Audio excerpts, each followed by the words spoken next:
ഈശോമിശിഹായ്ക്ക് സ്തുതിയായിരിക്കട്ടെ. നിങ്ങൾക്ക് കാഴ്ചയ്ക്ക് വേണ്ടിയിട്ട് ഒരു ചെറിയൊരു വീഡിയോ, ഏകദേശം 56 സെക്കൻഡുള്ള ഒരു വീഡിയോ ഞാൻ നിങ്ങളിന്ന് കാണിക്കുക. അതിനുശേഷം നമുക്ക് ഒന്ന് രണ്ട് കാര്യങ്ങളൊന്ന് ചർച്ച ചെയ്യാമെന്നാണ് വിചാരിക്കുന്നത്. ഒരു ദിവസം ഒരു ശില്പിക്ക് തോന്നി കുറച്ച് മനോഹരമായ ഒരു ശില്പം ഉണ്ടാക്കണം. അദ്ദേഹം തൻ്റെ കഴിവ് ഉപയോഗിച്ച് വളരെ നല്ല രീതിയിൽ ഒരു ശില്പം ഉണ്ടാക്കി. ആ ശില്പം ഉണ്ടാക്കുന്നത് നമ്മൾ കാണുന്നുണ്ട്. ചെളിവാരിപ്പൊത്തി അല്ലെങ്കിൽ പ്ലാസ്റ്റർ ഓഫ് പാരീസിൽ ഇങ്ങനെയുള്ള രീതിയിൽ അതിനെ അവൻ മാക്സിമം മനോഹരമാക്കി മാറ്റുന്നു. തലേ ദിവസം അല്ലെങ്കിൽ കഴിഞ്ഞ ദിവസങ്ങളിൽ ശില്പിയുടെ കരവേലയിൽ അതിൻ്റെ മനോഹാരിതയ്ക്ക് വേണ്ടി ദിവസങ്ങളോളം മണിക്കൂറുകളോളം അവൻ അധ്വാനിക്കുന്നു. അനേകർ അതിൻ്റെ പിന്നാലെ അധ്വാനിക്കുന്നു. അപ്പോഴത് വെറും കളിമണ്ണും അല്ലെങ്കിൽ വെറും സൃഷ്ടവസ്തുവായ ഒരു പ്ലാസ്റ്റർ ഓഫ് പാരീസോ എന്തൊക്കെയായിരുന്നു. എന്നാൽ അതിന് തന്നെ ഒരു രൂപം വന്നു കഴിഞ്ഞപ്പം, അല്ലെങ്കിൽ ഒരു ശില്പ മനോഹാരിത അതിലേക്ക് കടന്നു വന്നപ്പം വികാരം മാറി വൈകാരികമായിട്ടുള്ള ഒരു തലത്തിലേക്ക് ജനമിത കടന്നു വരികയാണ്. ഇന്നലെ വരെ സാധാരണ ഒരു നോർമൽ ഈ ലോകത്തിൻ്റെ വെറും ഒരു സൃഷ്ടവസ്തു ആയിരുന്നതിനെ അതിന് ശ്രേഷ്ഠത വരുന്നു, അതിന് ദൈവത്വം വരുന്നു, അതിന് മഹനീയത കടന്നു വരുന്നു. പിന്നെ വികാര നിർഭയമായ ഒരു സ്ത്രീ കരയുന്നത് നിങ്ങൾ കണ്ടോ? കെട്ടിപ്പിടിച്ച് അതിനെ ഉമ്മ വച്ച് അതിനെ വിട്ട് അകലാൻ കഴിയാത്ത വണ്ണം അത്രത്തോളം ഹൃദയം അതിനോട് ചേർന്നിരിക്കുകയാണ്.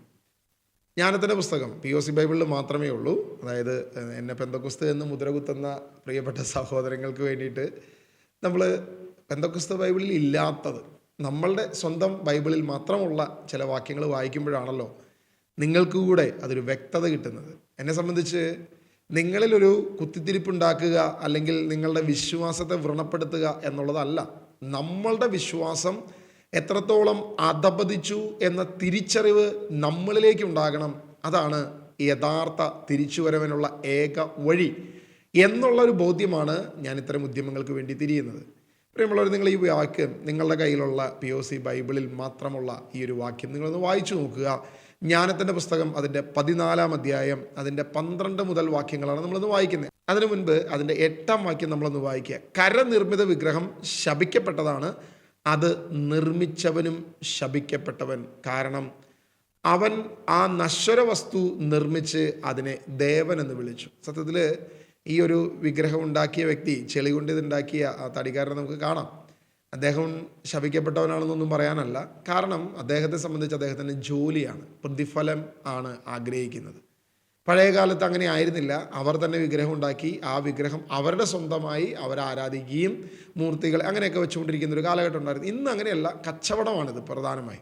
എന്നാൽ ഈ കച്ചവടം തന്നെ മറ്റുള്ള വിശ്വാസികളെ അവരുടെ വികാരം ചൂഷണം ചെയ്ത് മറ്റൊരു കച്ചവടത്തിന് വേണ്ടിയിട്ടാണ് എന്നുള്ളത് പലരും തിരിച്ചറിയുന്നില്ല. നമ്മളതിൻ്റെ 12-ാം വാക്യം മുതൽ വായിക്കുകയാണ്. വിഗ്രഹ നിർമ്മാണ ചിന്തയാണ് അവിശ്വസ്തതയുടെ ആരംഭം. നിങ്ങൾ നോക്കുക, വളരെ വ്യക്തമായ ദൈവവചനം പറയുന്നു, വിഗ്രഹ നിർമ്മാണ ചിന്ത ഒരുവനുണ്ടാകുമ്പോൾ അത് തന്നെയാണ് അവിശ്വസ്തതയുടെ ആരംഭം. അവയുടെ കണ്ടുപിടുത്തമാണ് ജീവിതത്തെ ദുഷിപ്പിച്ചത്. അവ ആദ്യം മുതലുള്ളതോ അവസാനം വരെ നിലനിൽക്കുന്നതോ അല്ല. മനുഷ്യൻ്റെ മിഥ്യാ അഭിമാനത്തിൻ്റെ ഫലമായി അവ ലോകത്തിൽ പ്രവേശിച്ചു. അവ പെട്ടെന്നുള്ള തിരോധാനം നിശ്ചയിക്കപ്പെട്ടു. ഇതെല്ലാം അവസാനിക്കും, ഒറ്റ ദിവസം കൊണ്ട് അവസാനിക്കുന്ന ദൈവവചനം പറയുന്നത്. അകാലത്തിൽ പുത്രൻ മരിച്ച ദുഃഖം ഗ്രസിച്ച പിതാവ് തന്നിൽ നിന്നും അപഹരിക്കപ്പെട്ട മകൻ്റെ പ്രതിമയുണ്ടാക്കി മൃതശരീരം മാത്രമായിരുന്നവനെ ഇതാ ദേവനായി വണങ്ങുകയും തൻ്റെ പിൻഗാമികൾക്ക് വ്രതാനുഷ്ഠാനങ്ങൾ രഹസ്യമായി നിശ്ചയിച്ചു കൊടുക്കുകയും ചെയ്തു. കാലാന്തരത്തിൽ പ്രാബല്യം ലഭിച്ച ഈ ദുരാചാരം നിയമമായി തീരുകയും രാജകൽപ്പന പ്രകാരം ജനങ്ങൾ കൊത്തുവിഗ്രഹങ്ങളെ ആരാധിച്ചു പോരുകയും ചെയ്തു. അതായത് ഇതിനു മുൻപ് ഇതുണ്ടായിരുന്നില്ല. പക്ഷേ ഒരു രാജാവിൻ്റെ മകൻ മരിക്കുകയും അകാലത്തിൽ പുത്രൻ മരിച്ച ദുഃഖത്തിൽ ആ പുത്രൻ്റെ ഒരു പ്രതിമ ഉണ്ടാക്കി അവിടെ വണങ്ങാനായി വെച്ചു. കാരണം ആ പുത്രനോടുള്ള സ്നേഹം കൊണ്ട് രാജാവ് ഒരു കൽപ്പന പുറപ്പെടുവിച്ചു, മകനെ ബഹുമാനിക്കണമെന്ന്.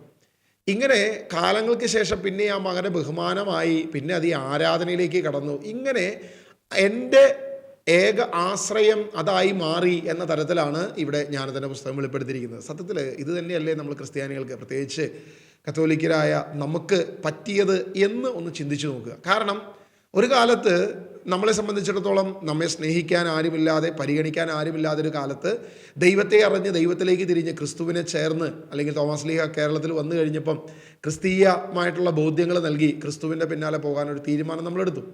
പക്ഷേ കാലാന്തരത്തിൽ പിന്നീട് ഏകദേശം 16-ാം നൂറ്റാണ്ടുകളോടുകൂടി വന്നപ്പം നമ്മളെല്ലാം റോമൻ ആധിപത്യത്തിൻ്റെ കീഴിലേക്ക് വരികയും പോർച്ചുഗീസിൻ്റെ ആഗമനത്തോടുകൂടെ റോമൻ ഭരണത്തിലേക്ക് നമ്മൾ പൂർണ്ണമായി പോവുകയും ചെയ്തു കഴിഞ്ഞപ്പോൾ എന്താണോ അവർ പറയുന്നത്, ആരെ നമ്മൾ വണങ്ങണം, മാതാവിനെ വണങ്ങണം, മാതാവിൻ്റെ വിഗ്രഹങ്ങൾ ഉണ്ടാക്കണം, സെബസ്ത്യാനോസിനെ വണങ്ങണം, സെബസ്ത്യാനോസിൻ്റെ വിഗ്രഹങ്ങൾ അവിടെ നിന്ന് റോമിൽ നിന്ന് നമുക്ക് കൊണ്ടുതന്നു. ഇങ്ങനെ വിഗ്രഹങ്ങളെ വണങ്ങുന്നതാണ് യഥാർത്ഥ ശ്രേഷ്ഠമായ വിശ്വാസം എന്ന തരത്തിൽ നമ്മുടെ മേൽ അടിച്ചേൽപ്പിച്ചു.